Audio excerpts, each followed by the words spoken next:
gurnanganda miɗo yondini mi yetta joma salli sino dini. Yeah, that's right. You know what the Bible ala nyade, kono ala mo ala nyalade. Andan kako, anna wanga fama tako. Andan tako, pull us up. anna wanga dangan tako. Aduna andan tako matu yangora.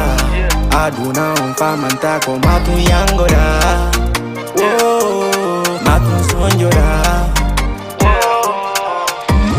Sila mi heba miɗo wakkili mi wedditaki kolla mi akkiri gurnanganda miɗo yondini mi yetta joma salli sino dini. Yeah, that's right. You know what the Bible ala nyade, kono ala mo ala nyalade. Andan kako, anna wanga fama tako. Andan tako, pull us up. anna wanga dangan tako. Aduna andan tako matu yangora. Aduna fama tako matu yangora. Matu sonjora.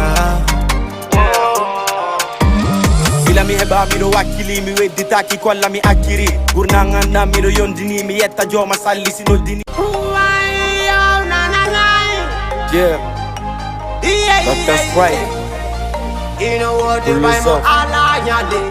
Assalamu alaikum wonɓe dargol Jaman TV mi hiromo kala inde mo guettorum emo kala ko wada jojorogol hande e nde ñalande men say hewtude ɗo nde e nde ñalande men dandana warma tous les samedis hiɗen ɗo 13h 14h30 hiɗen ɗo e émission men at 224 DJ Lamzo haray salminen kala wonde dargol lewo saye ɗo salminen e wonɓe joɗiɓe ɗo ɓe DG salminen kala anduɗa yiɗo wime e yimami wimi haray aɗa no daren son tettati on après artengo plateau men ɗon andi tous les samedis hiɗen ɗo émission men 224 lagine fo ka may daren tattati e musto kama ra.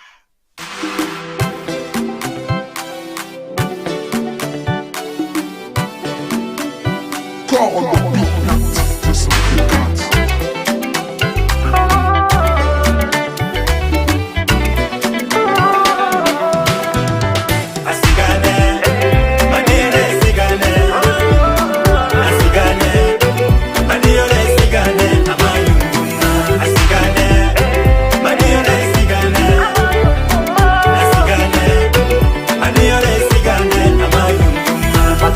Fale jawti attitawi mi gido maw kikkol ka bernde taki mo yidi kido bayna fay mo nene aduna ko sai aduna ko sabu I only nanu wontan fatamba awan mara fanyi sone hira ima kulumbe anu e detestine e rejectine ntan firanu Emara vanyi vaisune ima kulumbe naonago anu muna keli finema ali musesa filmanu ali ya kulumbe mone wasa asigane maniara asigane maniara asigane na mayu mata teuto fale jawti attitawi mi gido maw kikkol ka bernde taki mo yidi kido bayna fay mo nene Pata toto fale jawti attitawi mi gido maw kikkol ka bernde taki mo yidi kido bayna fay mo nene awa tampudo no ettido kadi no tampa awa sembudo no fanda e fandudo kadi bayno semba ko goɗɗo woni goɗɗum ko goɗɗo daɓɓata tun goɗɗum imi sayiji no wayla awa sayi on no waylo kaki kolyangal goɗɗum giɗo mi anda no zatiji pata tewto fale jawti attitawi mi giɗo maw kikkol ka bernde taki mo yiɗi kiɗo bayna fay mo nene pata tewto fale jawti attitawi mi giɗo maw kikkol ka bernde berne daki mo yidi kido baina fay mo nene Asigane, Madiole Sigane, Asigane, Madiole Sigane, Amayu. Pata teuto fale jawdi achitawi mi kido mau Ikol ka berne daki mo yidi kido baina fay mo nene Pata teuto fale jawdi achitawi mi kido mau Ikol ka berne daki mo yidi kido baina fay mo nene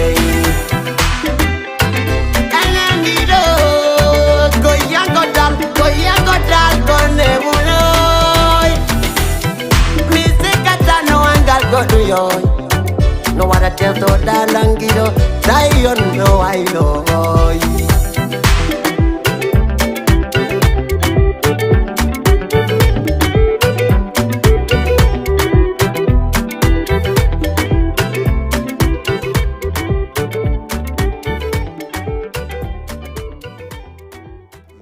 Merci onani gigol andantako salminen don o yi ko watta ko gagadi vraiment no laba no foti tattati mo jodi do e Guinée e labe no andi labe ko sare wana bananaji ok are non gadi salminen kala wonde dargol o saydo be Grand Dakar be Pikine be Kermassar be Thiaroye be Tivaouane salminen don gadi Grand Alpha ñaari tali no andi Grand Alpha gangade mo salminen mo pi fota wana seeda salminen gadi be Koundara ben be Duguntunde ben be Leluma ben salminen kala wonde dargol o saydo e Diallo bitikaji di no gandi haray numéro téléphone mo ngino don o waday 206 209 wadon ok après wadon 54 si wame hende gol men ko serve amen do gandi tous les samedi den do e Jama TV émission men at 224 DJ Lamzo salminen no gadi wod jodbe do e nyaatokel piji kesi kammi kadi vraiment wandi ko arsi be jodi be do nyaatukel kammi kadi bade piji labadi salminen kadi wana mo kala do wandi wana mo kala après kadi moden don sen aren don kadi son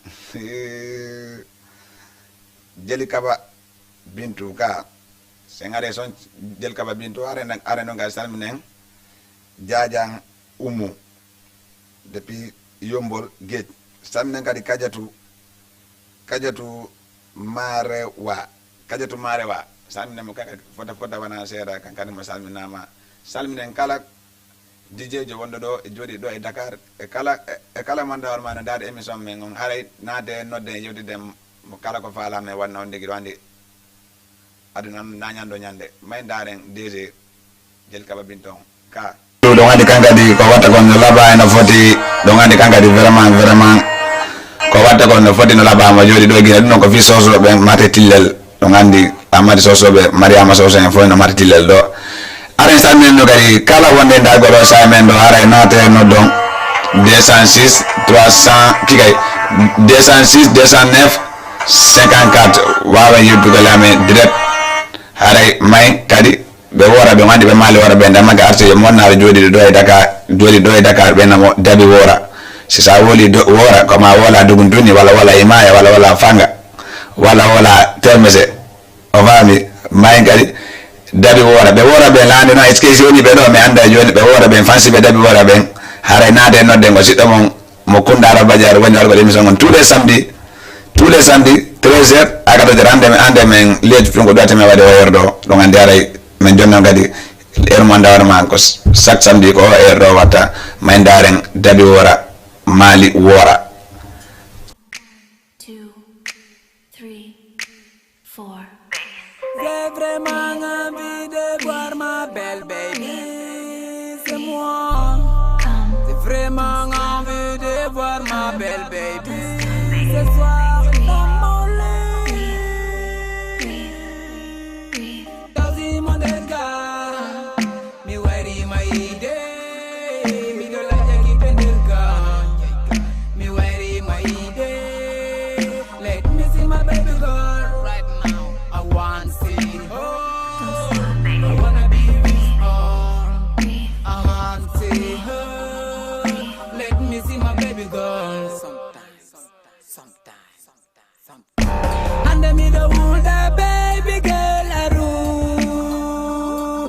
Hey, and me the wood, baby girl, kasudo.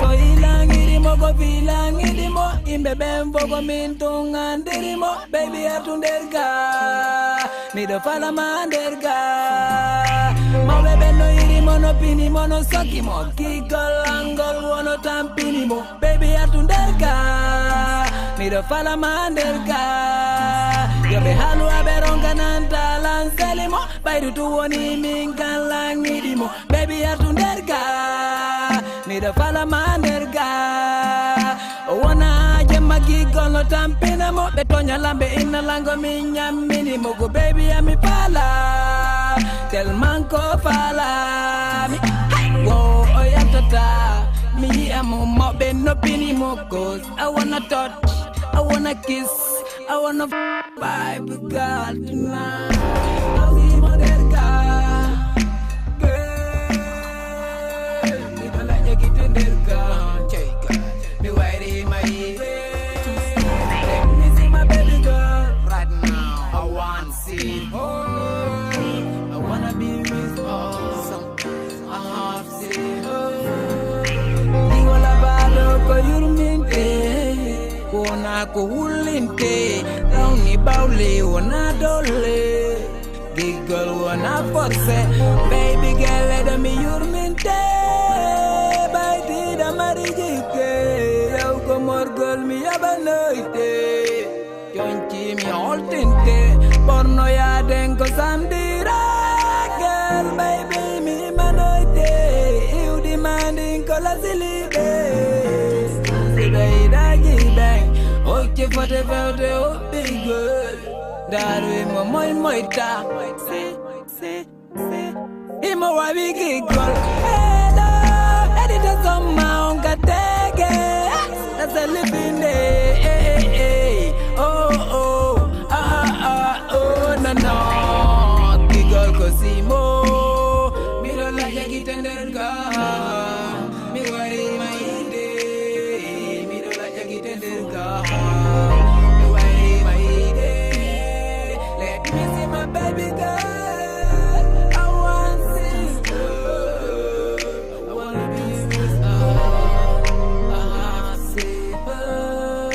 Let me see my baby girl. Merci Dabi Wora wani kangadi Dabi Wora vraiment kangadi kwata kon fotino laba mo jodi do Dakar sandi Dabi Wora awala wa Mali andi Mali ben kambe kay bajitamo bawo quoi vraiment ko watta ko kangadi di courage min tam di courage neddo kala ko jokko dal ka wakule mu anda ko dundo woni vision ma ko musique si musique no nangue ma horne ko wakelo kontina musique ma on quoi merci are no gadi salmine gadi wanna mo kala kammi kadi be jodi do e marché face be wadde kadi peji labadi photo di kammi kadi vraiment parti be andar ma ko mabbe talan jolbe do e Dakar bientôt enen mabbe do ko plateau do are gastan nen don wa sere haldi Guédiawaye sere haldi Guédiawaye be do gastan nen be photo wana seeda kammi kadi ka batte kon foti no laba be jodi do e Guédiawaye be continue kammi kadi peji labadi den samnen kala wonde ndar gole o saydo haray nato noddo numéro 206 209 wadon ok après wona 54 wa men hendo gol men ko servant men direct wa men yotu ko DJ Lamzo l'homme de VIP DJ Lamzo 224 haray fono salmina ara don kadi main ndaren don clip mo anda warma boy ko ganno jodi do kermo sara ko wade talent wonna do MC Boy do ande MC Boy kangadi vraiment pedi ngun kanga no wakili andi no wodi wobe marbe tala wobe himingol me aray ko wonbe baaw équipe wonda baaw ngaray heddi woni si bebi moyen wonbe walita golbe tun kambe kadi be yaay mais andi tun si daydi wonde ndawala wondo baaw ma wonde ma walita gol ma aray no tati seeda quoi may ndaren MC Boy 224 ardengo plateau men gadi tous les samedis iden do may régie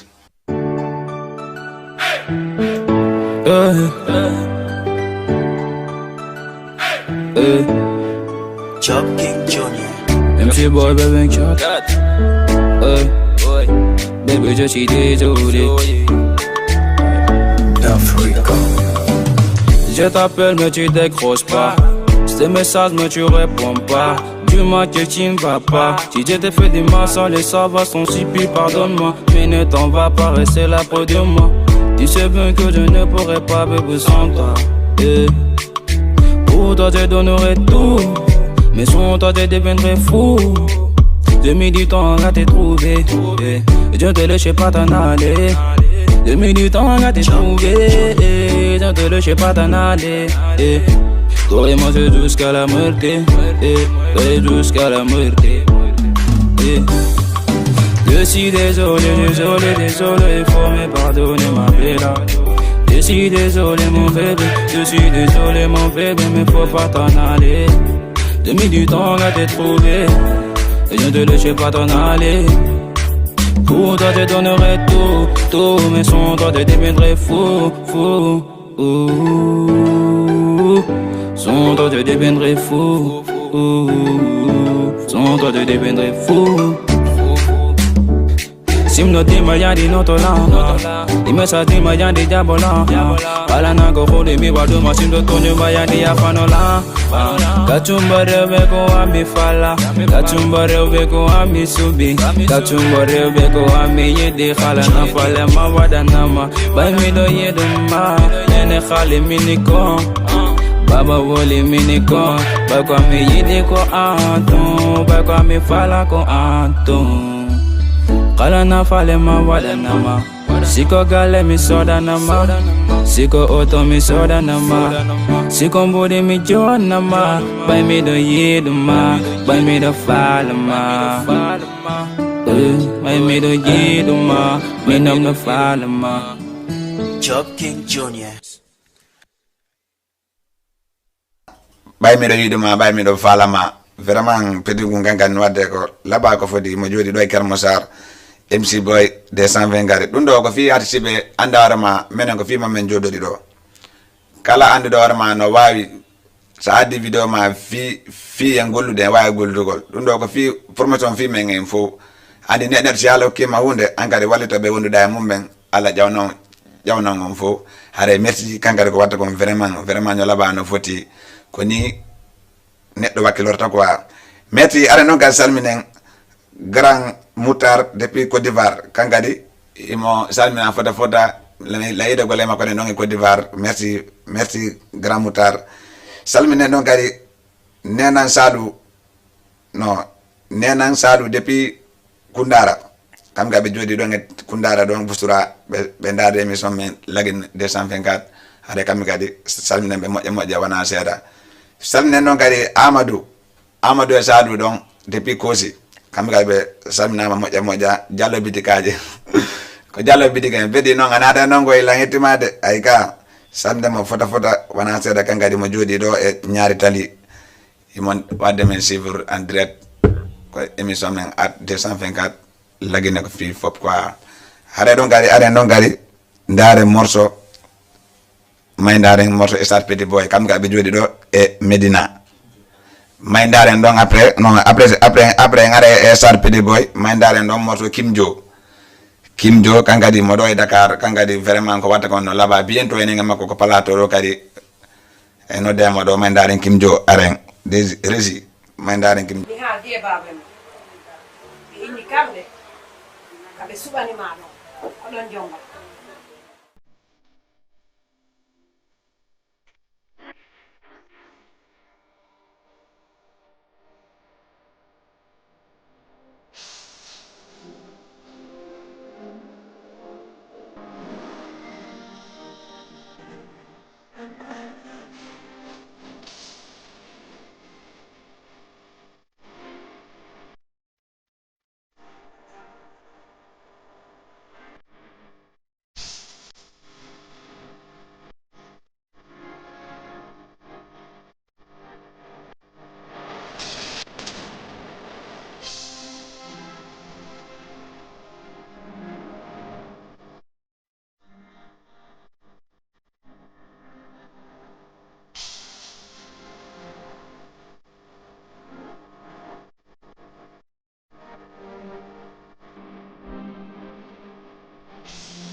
Merci o nani pay ko kanko e balbari waɗi fitirin on vraiment no labano foti o nani jeejam mi jombam walla accumi jombamo neɗɗo kala mo yiɗuɗa jombi gol ɗon a jomba e o ɗon mais mo yiɗan wata force sina ɗon ware to wande janggo o hoota ara ɗum no labaga da waɗi ko yedde maɓɓen kon hande jombande acca janggo mene yeɗo jalloɓe min ganda ɗum ɗon mene yeɗo jalloɓe min ganda ɗum ɗon komin gandi si min jombi komin wonde mo normal anda warama sina mayde gonga ceerno jobi sina mayde hara he fusi ala ko senete men donc haray merci félicitation Kimjo vraiment ko watta ko no labano foti haray ɗo gandi hande tangon en leetu seeɗa mais no gandi parti de ma samedi arowo ɗen samedi arowo haray ko 13h à 14h 13h30 14h30 haray ko ɗin jour ji ɗon haray ɗon kadi min gadi non kadi ko wawato men yiyugol andon chaque samedi joni ko waye ɗo min wata waɗgol émission amen on ɗo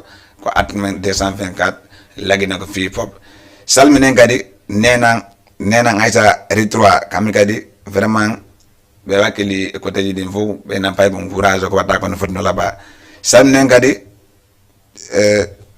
jajan Jo Diallo depuis Robes salminen kadi Sere Madina Wulali kamɓe kadi ɓe jooɗi ɗo e Grand Dakar e ñartali salminen kadi jajan Aïssatou Koundara kanga salminen mo fota wana seeɗa salminen ɓe asalen rayba ɓen ɓe Grand Dakar ɓen ɓe ñaari tali ɓen wawa salminen e ancien pisiɓe fof salminen ɓe gaccital ɓe kamɓe kadi ɓe salminama moƴƴa après arendaren ɗon kadi morceau e sar petit boy kamɓe kadi ɓe jooɗi ɗo e Medina kamɓe kadi are morceau maɓɓe ndaren wandi kamɓe kadi ko ɓeni waɗi ko laaba ko foti may ndaren ɓe arde ngo plateau men continue ambiance men on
merci voilà merci ɗon andi kankadi ko stade petit boy ɓe ɗo e Medina kamɓe kadi vraiment ko ɓata kon labano foti ta daari hande ko ma wola fi maɓɓe ɗo en kamɓe kadi ɓe mbaɗi dole moƴƴe nde Dakar ɗo aɗen kadi on salminen kadi kumfaji family kamɓe kadi ɓe jooɗi ɗo e Wokam grand mbiya kamɓe kadi ɓe jooɗi ɗo e Wokam vraiment kamɓe kadi koɓe watta kon foti no laaɓa salminen kadi kala wonde dargol e o sahi ɗo ko émission men at 224 DJ Lamzo ɗon andi noon kadi vraiment no foti no laaɓa ɗon andi nini fi immintingol artiste ɓe wonɓe jooɗiɓe ɗo e Dakar ɓen e artiste ɓe jooɗiɓe ɗo e Guinée ɓen dal artiste ɓen accaka hay goto e mum haray bientôt samedi arowo de mbaɗi invité molnaɓe Petit Boy Mali Embereng e MC Boy Mali Embereng ɗon andi kamɓe kadi nañande gaynague maɓɓe ɗo ko plateau samedi arowo ɗo inchallahu kamɓe kadi ara ɓe prépare ɗon kadi aray plateau no waɗi ouverture kala faalaɗo o nodduɗo me o yewtide ame o ɗon mi wawi gomo invité émission on ko fi moom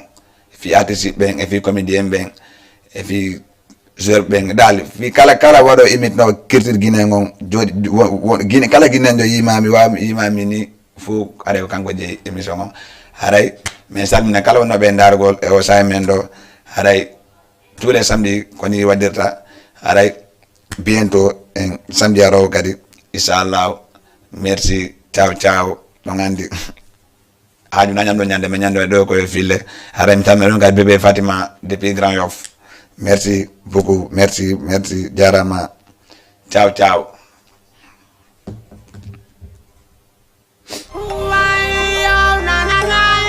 Yeah, that's right. You know what?